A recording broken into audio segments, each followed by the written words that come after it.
A esta hora, como todos los días, el devocional de mañana oirás mi voz. Una reflexión sobre la palabra de Dios, en conexión con Poderosa Celestial Radio. Disponga su mente y su corazón para escuchar la palabra del Señor.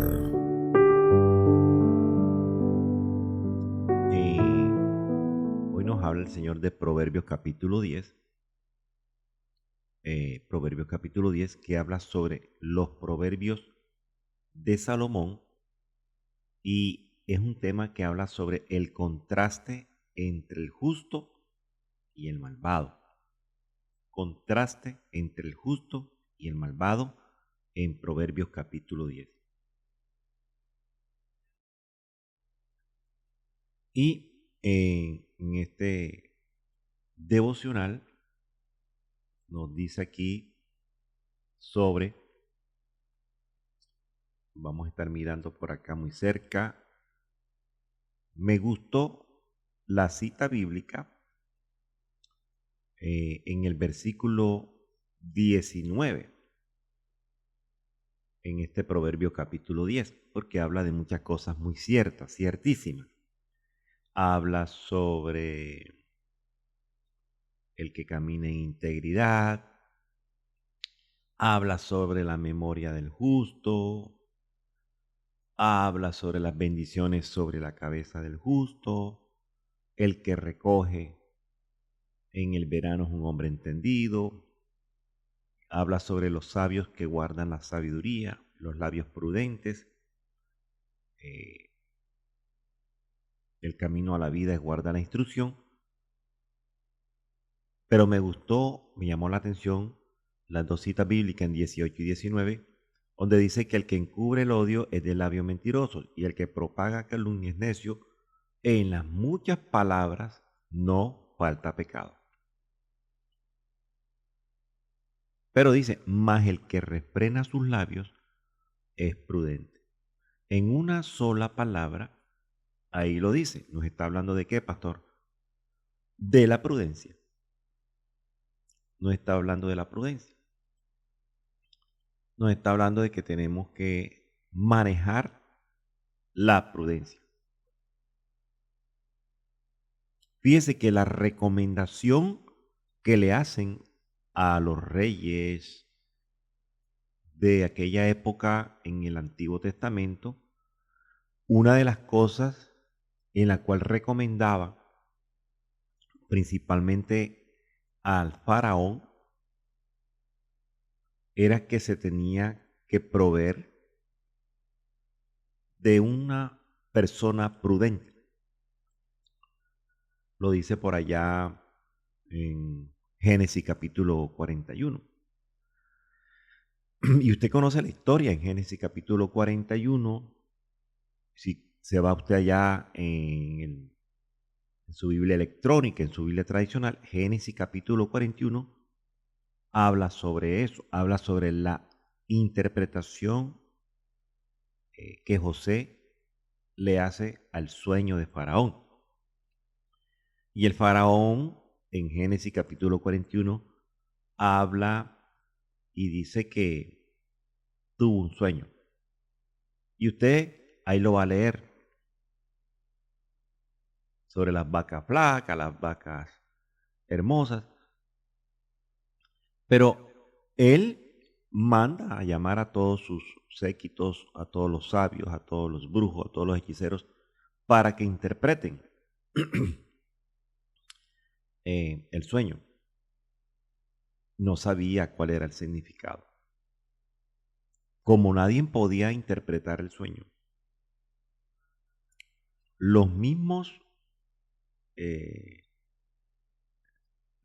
mismo consejo, las mismas personas que rodeaban al faraón, aconsejan, valga la redundancia, a este señor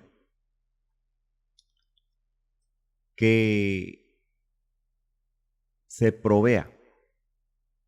Es más, el mismo José, cuando interpreta el sueño, usted lo puede ver ahí en Génesis capítulo 41, 25 en adelante, donde José le dice, es que el sueño es el mismo, Faraón, es el mismo. Y él comienza a decirle, y la recomendación de José para Faraón era la misma recomendación que había hecho anteriormente el copero. Porque José llega a la escena de esta película, de esta novela, llamémoslo así como para entenderlo de una manera más sencilla. Porque el copero que queda vivo, que tiene una interpretación muy profunda entre el copero y el panadero,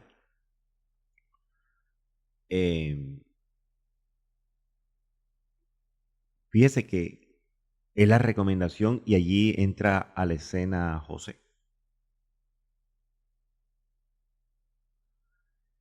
Y resulta que cuando José, sin saberlo, habla con el faraón y le dice, mire, es que el sueño que usted está soñando es el mismo, pero esto tiene una interpretación, y comienza a desarrollarle la interpretación del sueño. Y en Génesis 41:33, el mismo José le dice, hombre, faraón, tú te tienes que proveer de un varón prudente y sabio, y póngalo sobre la tierra de Egipto a administrar. Haga esto, faraón, yo se lo recomiendo. Ponga a los gobernadores sobre el país y quinte la tierra de Egipto en esos 7 años, o sea, sepa administrarlo. Junte la provisión, haga todo esto, haga todo esto. Pero cuando él da la recomendación, a Faraón le pareció bien, dice la palabra en Génesis 41:37, le pareció bien a Faraón, porque de pronto hubo un consejo también de ministro, un consejo de seguridad con sus siervos, y él les pregunta a ellos, ¿dónde hallaremos a este hombre justo, a este hombre que tiene esa característica de ser prudente y que el Espíritu de Dios esté en esa persona? Y resulta que el elegido fue José, porque José tenía una de esas virtudes, el cual era ¿qué, pastor? La prudencia. Y la palabra prudente aparece como prudente, no como prudencia, sino como prudente. En la expresión prudente aparece 27 veces en las escrituras. Y la recomendación que hace entonces, ¿dónde hallaremos ese muchacho prudente y sabio? Lo tenía ahí al frente, que era José. También en el primer libro de Samuel había un problema con un pueblo. Saúl estaba metido en problemas porque se le presentó allí un gigante. Bueno, usted sabe la historia del gigante. Pero también Saúl hizo las cosas que el Señor no les mandó hacer. Desobedeció, se levantó en contrariedad contra el Señor. Y entonces el Señor manda a Samuel. Y cuando ya Samuel llega a ungir a David, ya David estaba ungido en el momento en que Saúl entra en un proceso de tormento. Y dice que estaba atormentado por un espíritu malo de parte de Dios. Cuando Saúl entra en ese proceso de tormento, el espíritu de Jehová, el espíritu de Dios, estaba en David. Está ungido, David estaba ungido. Estaba con la cobertura, estaba protegido. En la desesperación, Saúl también le dice a sus siervos, necesito quitarme este tormento, necesito quitarme este espíritu malo que me está todos los días estoy cansado y quiero tener alivio. Búsquenme a esa persona, tráiganmelo. Y entonces, fíjese que pasa lo mismo, tome nota ahí con esto. Algo similar pasa, la recomendación que le dan a Saúl. En primer libro de Samuel 16:18, búsquelo allí, primer libro de Samuel 16:18. Y dice que entonces uno de los criados de Saúl, obviamente, le responde diciendo, he aquí yo he visto a un hijo de Isaí de Belén que sabe tocar, es valiente, vigoroso, hombre de guerra, prudente en sus palabras, hermoso, y Jehová está con él. Esto tiene una estructura bastante bonita. La estructura de la característica de lo que las personas alrededor veían en David. La estructura. Porque estas cosas que tenía David, que las demás personas podían ver en David, era algo que se llama, ¿qué, pastor? Que dice la palabra.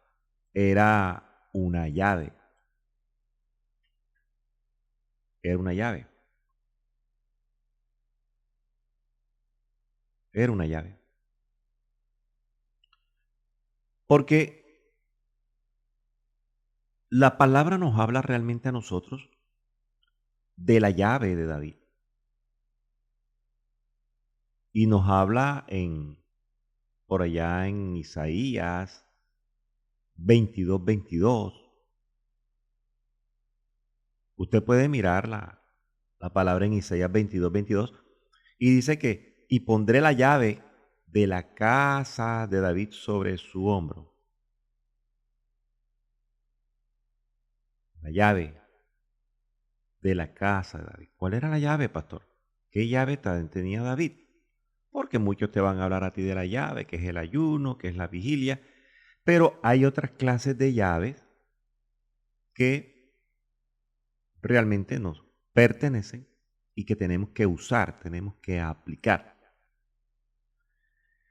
Y fíjense que la Biblia nos habla, como dicen las fábulas, como dicen muchos, ¿no? Que la estrella de David, la Biblia no habla sobre estrella de David. Bueno, en la Biblia mía no habla sobre la estrella de David. Pero la Biblia sí me habla de la llave de David. ¿Dónde está, pastor? En Apocalipsis capítulo 3, en el versículo 7. Apocalipsis capítulo 3, versículo 7. Búsquelo allí o tome nota en su librito, en su cuaderno de notas, de apuntes.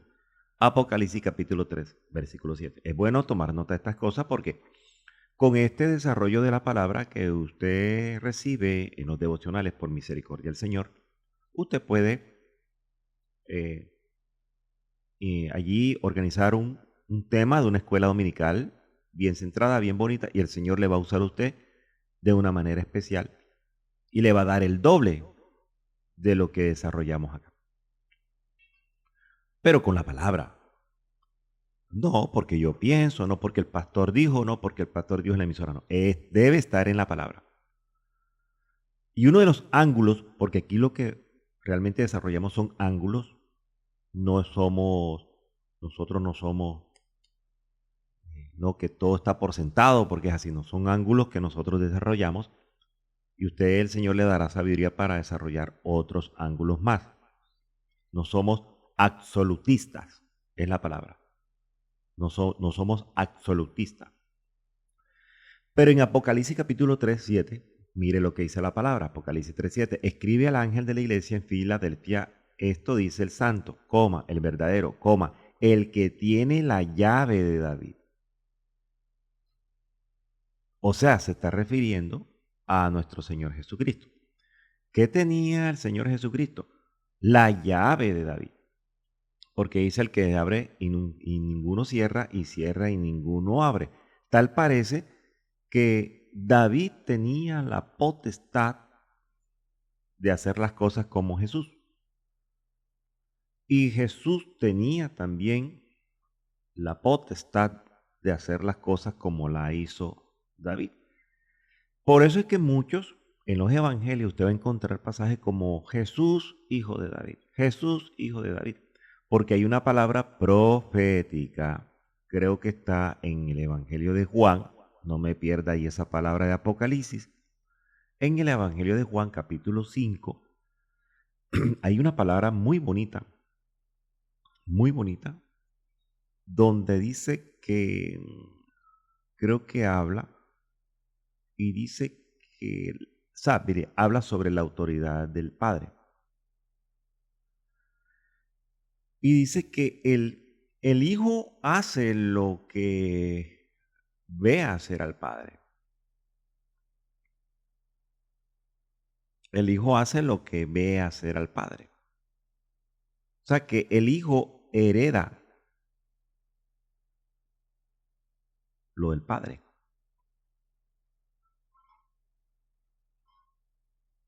Entonces, esa es la parte importante que tenemos que nosotros desarrollar en este tema en 5:19 de Juan. Gracias al Señor no nos deja avergonzados. Juan 5:19 dice, respondió entonces Jesús y les dijo, de cierto digo, no puede el Hijo hacer nada por sí mismo, sino lo que ve hacer al Padre. Ahí está. Porque todo lo que el Padre hace, también lo hace el Hijo igualmente. Pastor, pero es que Jesús no era hijo de David, sino era hijo de Dios, o es hijo de Dios. Sí, pero recuerden que la jerarquía de la realeza venía en la línea de David, por eso le decían Jesús, hijo de David. Entonces, está como Abraham. Abraham tenía las dos herencias.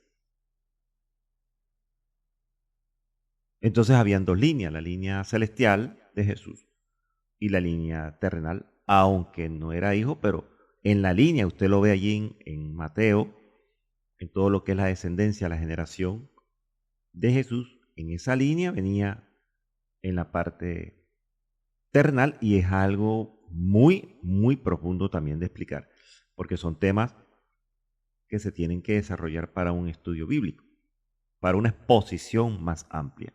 De igual manera, a lo que yo quiero llegar a ustedes era que en la palabra, en Apocalipsis, nos está hablando claramente el Señor y nos dice que Jesús tenía las llaves de David.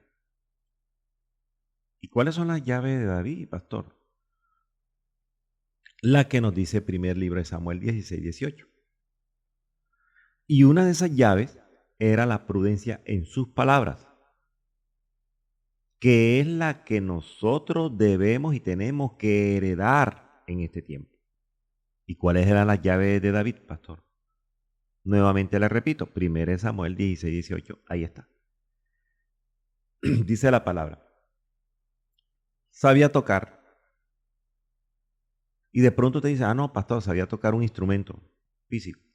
Pero con el instrumento sabía tocar el corazón de Dios. Por eso se considera que David era un hombre conforme al corazón de Dios. Sabe tocar el corazón de Dios. ¿Sabe tocar el arpa? Sí, pero con esa, es más, le tengo noticias. El Señor, o mejor David, el rey David, sabía tocar el arpa. Pero además de eso sabía cómo llegar a Dios, sabía tocar el corazón de Dios. Y como él sabía tocar el corazón de Dios, de pronto con la adoración, con la oración, con la humillación, de muchas maneras podemos nosotros llegar a tocar el corazón de Dios.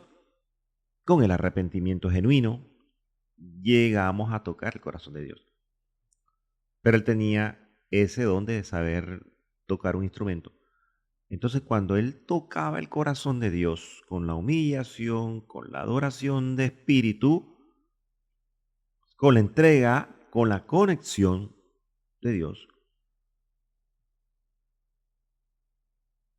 entonces el Espíritu de Dios lo tomaba a él, santo, Dios mío, siento la presencia del Espíritu Santo. Yo me imagino que el Espíritu de él lo tomaba a él, y me atrevo a decir que como él tenía el arte de tocar el arpa o el instrumento, cualquiera instrumento que supiera tocar, era el Espíritu el que dominaba las notas y las manos, y del instrumento salía, fluía una presencia, activaba una presencia hermosa de Dios. Esa es una llave importante. No es tocar por tocar. No todos los que ministramos con instrumentos o los que cantan tienen que ser licenciados. Es que tienen que ser licenciados en música. No, no, no, no. Una cosa es ser licenciado, qué belleza que un ministro del Señor sea licenciado, qué bonito, es hermoso, qué precioso. Eso es muy bueno, que tenga la licenciatura, porque tiene un conocimiento muy amplio. Y si es una persona que,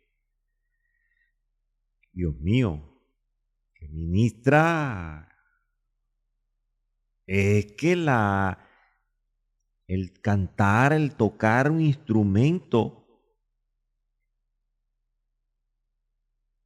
realmente en una congregación, en un servicio, es para eso, hermano. Es para atraer la presencia de Dios. Es la misión de los que están en el grupo de alabanza. Esa es la misión. Esa es la misión. No tocar por tocar o por agradar al blanco audiencia. No, no, no, no, no, no, no, no. ¿Y sabe cómo se llama eso en las escrituras? ¿Cómo se llama, pastor? Tañedor. Los tañedores. Por eso es que por allá en el segundo libro de Reyes nos habla de eso. Dice que el rey de Israel de la época vio que nada estaba funcionando. Iban a entregar a 3 reyes en manos de los moabitas. Había un problemita allí. Y había un problema porque Josafat estaba, el rey de Judá estaba en la mitad. Y Eliseo, que estaba ahí también, él le dijo, yo respeto porque está Josafat, pero yo necesito, mira, en segundo libro de Reyes está ahí esa parte, 3:15. Dice Eliseo, yo ahora necesito que me traigan un tañedor, para que vea lo que va a pasar acá. Y dice que cuando le traen el tañedor, eso está en segundo libro de Reyes 3:15. Y mientras el tañedor tocaba, me gusta esta parte, la mano de Jehová vino sobre Eliseo, sobre el profeta. Y dijo, así ha dicho Jehová, haced en este valle muchos estanques, pam, pam, pam, comenzó a profetizar. Llegó una unción poderosa. Porque hay hermanos que tocan empíricamente. Por ejemplo, yo he desarrollado algunos instrumentos de una manera básica, pero es empírico. Otros que tienen la gran profesión de ser licenciados en X cosas. Pero qué bonito que la parte de la licenciatura en X cosas instrumentales, musicales, se conecte con la parte eclesiástica, con la parte espiritual. Eso es un poder impresionante, hermano mío. Porque la adoración no viene por tocar un instrumento, la adoración viene adentro del espíritu de cada uno de nosotros. Y mire que aquí hay un gran ejemplo de lo que hemos estado hablando, que cuando un tañedor, ¿y qué es un tañedor, pastor? Yo primera vez que escucho esa palabra. Pues el tañedor es realmente una persona que teclea, que lleva un ritmo, unas tonadas con los dedos, que toca un instrumento de cuerdas, que puede hacer música, que puede cantar, que puede llevar una melodía, que sabe tocar. En el hebreo original es nagán, que significa una persona que sabe tocar no solamente el instrumento, sino toca el corazón de Dios. Usted no puede sino de pronto decirme, pastor, yo no sé sino aplaudir, y eso, de cosa aplaudo. Con eso usted puede tocar, aleluya, el corazón de Dios. Se puede impregnar en su casa, en su habitación, en la iglesia, en el lugar donde usted se encuentre. Usted es un depósito, usted lleva esa unción. Así toque las palmas, así usted tararee las adoraciones, las alabanzas, así usted no tenga voz, pero eso va dentro del espíritu. Y si lo sabe tocar y si lo sabe hacer mejor, así tocar la pandereta, qué bendición. Miriam o María, la profetisa, hermana de Moisés y de Aarón, tenía una pandereta y era la líder también de alabanza. Y ella cuando se metía con el Señor tocaba esa pandereta, tocaba la pandereta, Santo Ramashia, y se derramaba la presencia del Espíritu. Comenzaba el Espíritu Santo a manifestarse de una manera poderosa.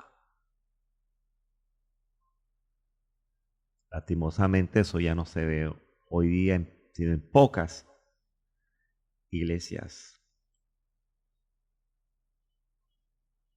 Al igual que David. Y esa era una de las llaves. O sea que usted puede y tiene que desarrollar esa llave.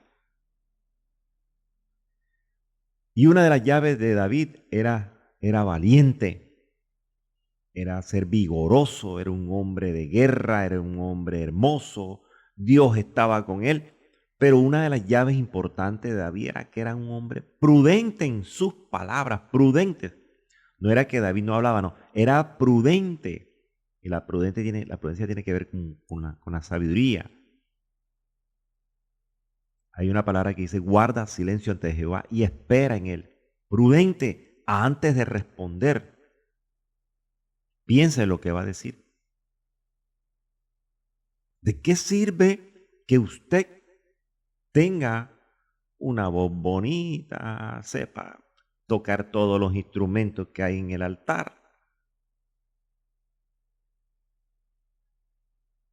si no es prudente?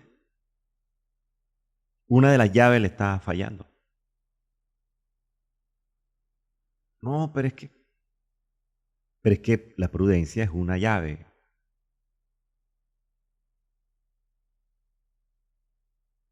Y esto es para todos, esto no es ni para la mujer ni para el hombre. Esto es para todos los ministros. Y eso es lo que realmente nos cuesta. Dice, guarda silencio ante Jehová y espera. No seamos respondones.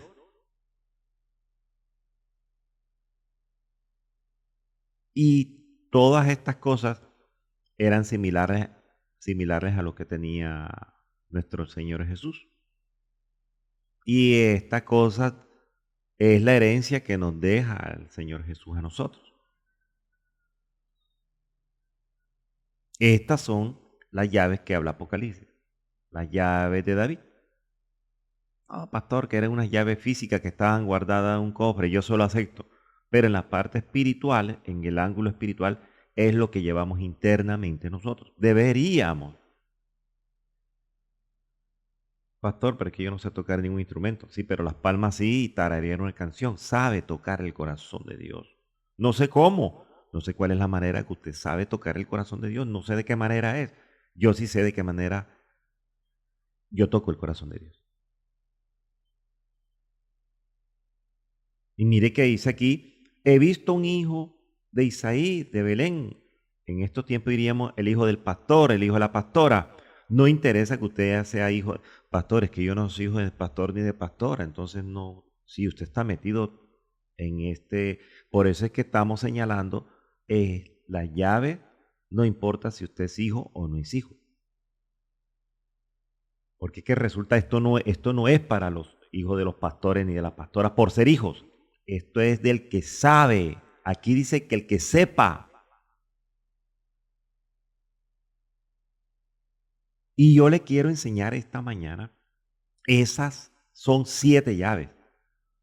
Cuéntelas. Primer libro de Samuel 16-18. Sabe tocar el corazón de Dios, agrego yo.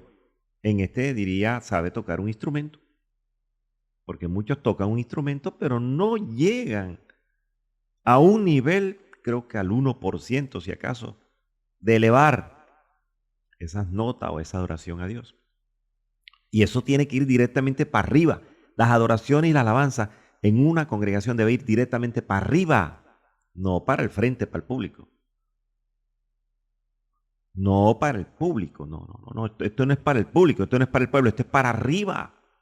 Y cuando esto va para arriba, desciende,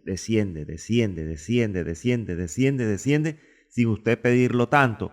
Y desciende tanto que llega al altar y comienza a repartir en los 4 ángulos la unción, y mucha gente se mete a hablar en lengua y tiemblan y lloran de la presencia del Señor y reparte a cada uno de acuerdo a su nivel de fe. Eso sí es bonito. Sin tanta ponedera de mano, sin tanto, Dios mío, voy a utilizar este término, sin tanta morisqueta, sin tanto payasería, sin tanta hablantina. Nada más que usted se para en el altar, lleno de la unción del Espíritu Santo, y la presencia del Espíritu Santo se siente enseguida. El cambio cambia la atmósfera de una vez, sin tanta habladera. Cambia. Shorra Mashiach, cambia la presencia, cambia la atmósfera. Sin tanto grito. Te le quiero dejar estas 7 llaves. Sabe tocar. La valentía es una llave, ya van 2. Ser vigoroso es otra llave, ya van 3. Ser hombre o mujer de guerra es una llave, ya van 4. Ser prudente en las palabras es una llave, ya van 5. Ser hermoso. De pronto dice, no, pastor, yo no soy hermoso, yo no soy hermosa. Pero dice, es que estamos hablando del corazón hermoso, de la parte interna, lo que ministra el corazón. Hay personas que quizá, no sé, no se quieren ver a un espejo porque no tienen ese agrado en su rostro, en su pelo, en su cuerpo, pero por dentro tienen una hermosura que uno quiere estar todo el tiempo con ellos porque ministran mucha paz. Y hay personas que me gusta que llegue fulano a la casa o encontrarme porque ministra mucha paz interior y eso ministra. Así como las cargas ministran, como el odio ministra, como la rabia ministra, como la envidia ministra, así ministran las cosas hermosas del Señor. Y de pronto dice que aquí habla pastor que él era bonito en su rostro. Bueno, sí, te lo acepto. También dice que Saúl, a pesar de ser rebelde y desobediente, era bonito en su rostro. Pero ¿y por dentro? Y otra de las llaves es que Jehová está con él. Está. ¿Dónde, pastor? Dentro. No dice que caminaba. Y esa es la diferencia. Dice que hay unas versiones que dicen que había una agradable presencia dentro de David. Por eso el diablo se va contra David. David le echó a perder el corazón, pero por eso el Señor llega y lo retrocede y lo vuelve otra vez a él. Por ver la condición que tenía David. Le perdonó todo. Y lo castigó, sí. Y hubo consecuencias ¿En su familia? Sí. Pero Jehová estaba adentro. Y no es lo mismo, hermano mío. No es lo mismo decir, pastor, es que Dios está conmigo. Y usted va a escuchar a todo el mundo, el borrachito de la tienda, va a decir, es que Jehová, Dios está conmigo. Y la que se porta mal, Dios está conmigo. Yo voy con mi Dios. Y te lo restriegan por la cara, yo. O sea, te lo ponen en negrilla, en letras mayúsculas, con la palabra, te lo acentúan bien. Gracias a mi Dios. Yo estoy bien gracias a mi Dios. Oiga, tremendo. Bueno, está bien. Dios va conmigo, Dios camina conmigo. Te lo restregan por la cara como para decir, es que el Dios que yo tengo es más poderoso que el tuyo, dicen ellos. Y yo le digo a la iglesia, le enseño a mis alumnos, le enseño a la iglesia. Y nosotros como iglesia, como cuerpo de Cristo, nosotros como cuerpo de Cristo. Yo lo digo porque está escrito en la palabra. Yo no diría entonces que Dios camina conmigo, porque tenemos algo mayor. Nosotros tenemos que cambiar nuestra manera de hablar. Yo no diría, Dios camina conmigo, no. Yo no digo eso. Yo digo, Dios está dentro de mí.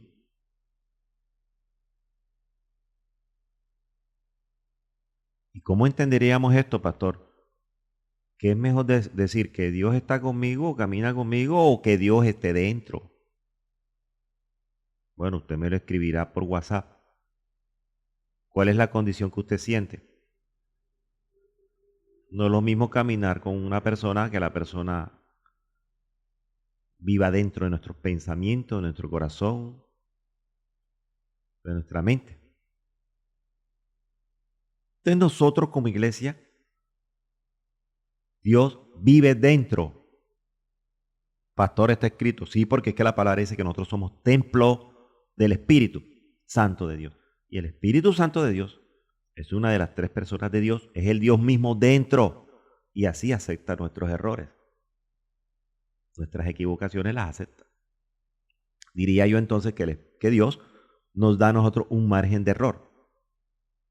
Porque Él sabe que nosotros no somos perfectos en la parte humana. Y nos da un margen de error para que nos equivoquemos, pero también para que nosotros enmendemos el error. ¿Y quién va a hacer eso, pastor? El Espíritu Santo. Es el que hace ese trabajo. Vea, yo le puedo aconsejar a cualquiera, le puedo dar buenos consejos personales, le puedo dar buenos consejos como amigo, le puedo dar buenos consejos con la Biblia y todo, pero yo no tengo la potestad de hacer cambiar a nadie, ni de cambiarle la situación a nadie. La palabra dice que cada uno, hermano, si usted acepta el consejo, el buen consejo de Dios, usted es el que decide si va a llevar una vida buena o va a llevar una vida torcida. Alabado y bendito es el nombre de nuestro Señor Jesucristo. Glorioso el Señor.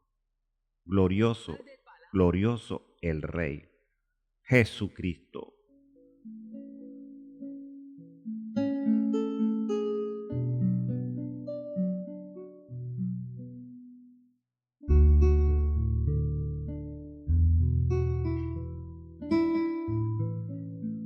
Entonces, eso es lo que realmente nos compete a nosotros. Fíjense que la palabra claramente, mire lo que dice aquí.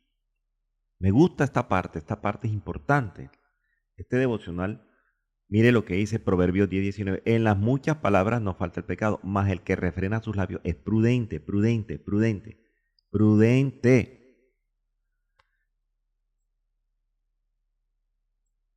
Esa es una llave. Porque la palabra en los proverbios dice que en la prudencia está la sabiduría de la humanidad. Ahí es donde está el misterio de esto. Ahí está el misterio. de esto. En la prudencia, creo que hay una palabra que dice que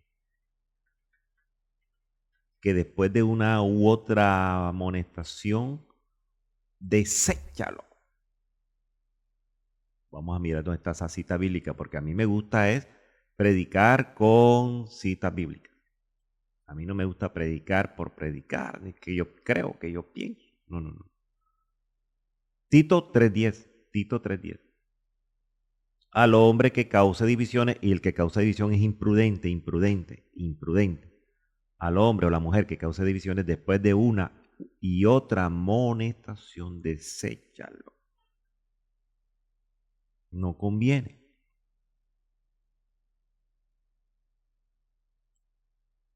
Hay otra palabra que dice